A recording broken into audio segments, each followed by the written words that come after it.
Buenas tardes, vamos a continuar con la clase pasada que estábamos con desarrollo embrionario. La última vez vimos la neurulación, vimos cómo el tubo neural se va a convertir en el sistema nervioso central. Esta vez vamos a ver qué es lo que ocurre con el sistema nervioso periférico en general. El objetivo va a ser el mismo, puesto que va a ser la continuación de la clase pasada. Formación del sistema nervioso periférico. Entonces, si me lo permiten, voy a leer lo que dice en la diapositiva y paso a explicarlo para que sea un poquito más sencillo esto.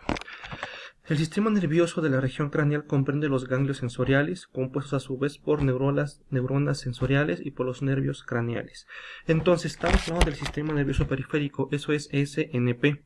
Estamos hablando de la región craneal. Entonces, aunque el sistema nervioso periférico normalmente lo estamos asociando con la médula espinal, también se encuentra en la región craneal, más que nada lo que serían los pares craneales.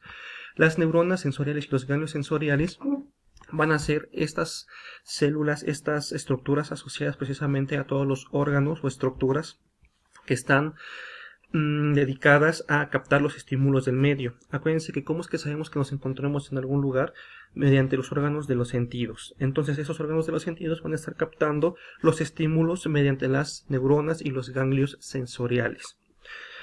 Los ganglios sensoriales se originan de las células de la cresta neural CCN y de las placodas ectodérmicas. Entonces vamos a ver aquí dos estructuras sumamente importantes, lo que sería la cresta neural o CCN y las placodas ectodérmicas, es decir, vienen del ectodermo.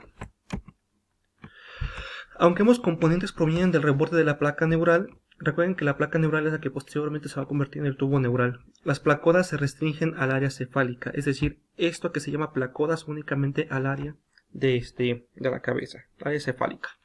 Mientras que las crestas neurales se distribuyen a lo largo del embrión, por lo que son el tejido exclusivo de los ganglios periféricos del tronco. Entonces, las células de la cresta lo vamos a encontrar más que nada lo que sería aquí en la parte de la médula espinal, y van a ser las que se van a encargar posteriormente de formar los nervios radicales, precisamente los pares radicales. Vamos a ver primero las placodas, las que son más que nada de origen, bueno, que se van a estar en el área encefálica. Las placodas son engrosamientos transitorios del tejido ectodérmico craneal. Entonces, recuerden que tenemos tres tipos de tejidos, que serían el endodermo, el ectodermo y el mesodermo, siendo que el ectodermo es el que está más hacia afuera. Entonces, este ectodermo va a empezar a engrosarse en el área de la cabeza. De aquí se van a empezar a originar las placodas y se forman por elongación apicobasal, es decir, de arriba hacia abajo, de arriba hacia abajo, de las células cuboidales en la capa interna del ectodermo. ¿Qué es eso de las células cuboidales? Nada más recuerden que tenemos varios tipos de células que se pueden clasificar por función, por forma, por posición. Entonces las células cuboidales simplemente son células que entre comillas tienen forma de cubo, porque a la hora de que se están aplanando una con otra van a tener una forma como de cuadradito. Las placodas craneales incluyen a la adenohipoficial, o sea, de la adenohipófisis, la olfatoria, la del cristalino, hablamos de los ojos, la trigémina, del nervio trigémino, la óptica y las epibranquiales en el humano. Entonces, como pueden ver, estas placodas prácticamente van a ser antes de que se formen los pares craneales. Es decir, tenemos primero que nada ese engrosamiento del ectodermo, que posteriormente se van a convertir en placodas, y esas placodas posteriormente se van a diferenciar en cada uno de los pares craneales. Van a comenzar su formación poco después de la gastrulación. Recuerdan que fue una etapa que vimos después de la fecundación, y según su posición en el eje antero-posterior y la influencia del tejido que las rodea, adquieren una identidad específica. Entonces, estas placodas, según en donde se encuentren, es decir, su entorno va a tener un efecto sobre ellas. Se van a convertir en un tipo específico de nervio craneal. Tienen dos formas de convertirse en derivados específicos: por invaginación, es decir, van a formar como saquitos, es una forma que se están diferenciando, y posterior de laminación del epitelio engrosado, en el caso, como habíamos mencionado, de la adenohipoficial, cristalino, óptica u olfatoria. O también nada más por la otra forma es por delaminación de las células a tejidos subyacentes, es decir, se van a hacer como especie de capas. Entonces, una es por, se van a estar, se van a hacer más específicas, ya sea por invaginaciones, que son saquitos, o por delaminaciones, que se van a hacer capas. Son las dos formas en que se pueden estar diferenciando este tipo de tejidos, estas placodas. Las placodas no solo son estructuras receptoras de señales. ¿Por qué dice esto? Recordemos que más que nada van a formar estructuras sensoriales para captar estímulos del medio. Entonces, por eso aquí dice que no solamente captan los estímulos, sino que a medida de que se desarrollan se convierten también en generadoras de señales para estructuras cercanas. Entonces reciben el estímulo y van a generar una respuesta. Esto aquí está muy temprano, pero ustedes saben que posteriormente cuando una persona ya se desarrolló, ya nació, ya es una persona adulta, recibimos un estímulo y a su vez damos una respuesta, lo que sería lo que conocemos como bueno, entonces siempre va a haber un estímulo y una respuesta. Irritación es la palabra que estaba buscando, eso es la irritación. Esto todavía no es la irritación, pero es un comienzo y durante el desarrollo embrionario. Ahora aquí tenemos simplemente un esquema de cómo se están formando las placodas. Tenemos aquí A, B, C y D. Posteriormente, si gustan, les mando el documento donde venía esta información, donde viene ese dibujo. Precisamente lo bajé de Redalyc. Aquí tenemos el ectodermo intacto, la capa germinal ectodermo. Aquí todavía no pasa nada.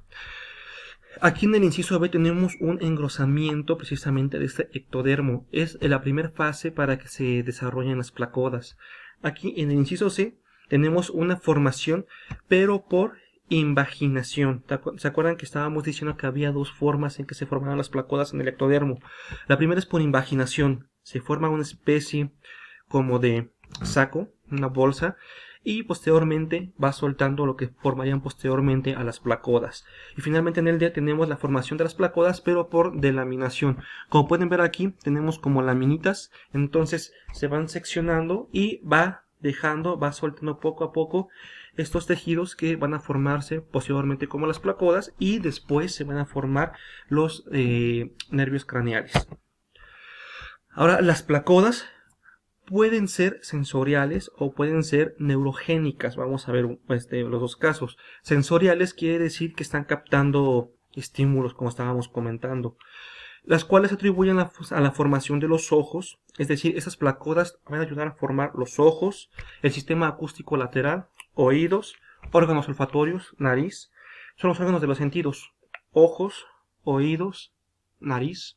Entonces, esto es por las placodas sensoriales. O pueden ser neurogénicas, es decir, aquí nos está diciendo genos, recuerden que es generador, origen de, y neuro de neurona. Está formando neuronas sensoriales para formar precisamente a los ganglios craneales. Entonces, unas van a formar prácticamente las estructuras y las otras son más específicas ya para captar precisamente lo que sean los estímulos de nuestro medio.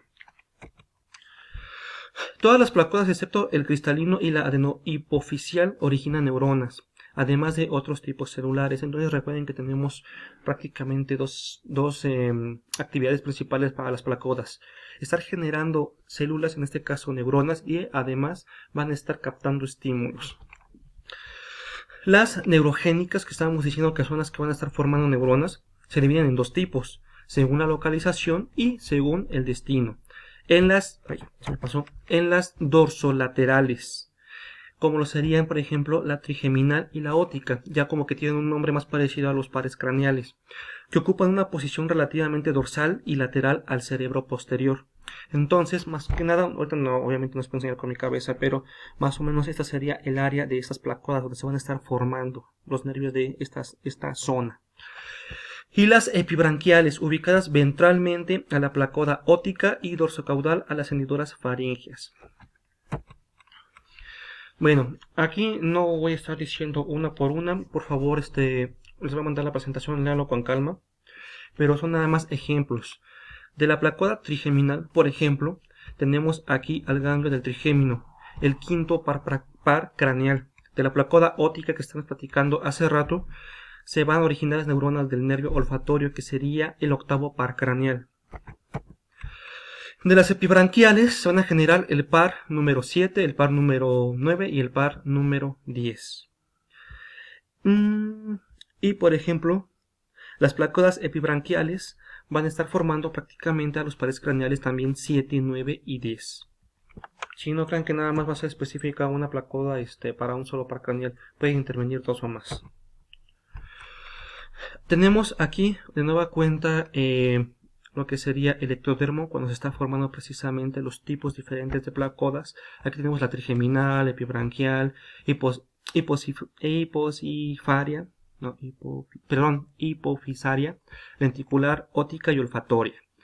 De estos 6, que son de los principales, se van a estar formando los pares craneales.